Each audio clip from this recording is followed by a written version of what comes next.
Imaginez le venin d'abeille, une arme inattendue contre le cancer le plus agressif. Imaginez un ennemi redoutable, l'un des cancers les plus agressifs et les plus difficiles à traiter, le cancer du sein triple négatif. Peu de thérapies ciblées, un pronostic souvent sombre. Mais aujourd'hui, une découverte venue d'Australie redonne de l'espoir. Et si la clé de ce combat se cachait dans le venin d'abeille?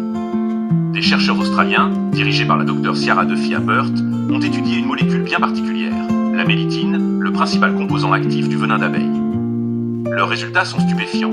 En laboratoire, la mélitine a détruit 100% des cellules cancéreuses de type triple négatif en moins de 60 minutes, tout en épargnant les cellules saines. Comment? Ce petit peptide agit comme une microlame. Il perce la membrane des cellules tumorales, les détruisant rapidement. Mais ce n'est pas tout. Il bloque aussi les signaux qui permettent à la tumeur de croître, notamment ceux liés aux récepteurs HR2 et aux facteurs de croissance épidermique, souvent impliqués dans les formes les plus agressives de cancer du sein. Les chercheurs ont aussi découvert une synergie prometteuse. Combinée à des traitements de chimiothérapie classiques, comme le docétaxel, la mélitine facilite la pénétration des médicaments dans les cellules cancéreuses, réduisant la taille des tumeurs et améliorant l'efficacité du traitement chez les souris.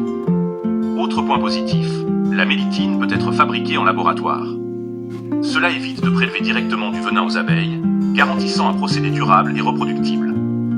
Mais attention, cette avancée est encore confinée au laboratoire. Avant toute utilisation chez l'humain, il faudra passer par plusieurs étapes cruciales. Des essais cliniques rigoureux pour vérifier la sécurité et l'efficacité. Déterminer les bonnes doses et la meilleure façon d'administrer la molécule, confirmer les effets sur les métastases. Ce processus peut prendre plusieurs années. Pourtant, cette piste ouvre un nouvel espoir, notamment pour les femmes jeunes touchées par un cancer triple négatif, souvent confrontées à des traitements lourds et traumatisants. Une molécule simple, naturelle et puissante, capable de renforcer les traitements existants et peut-être de changer le pronostic de milliers de vies.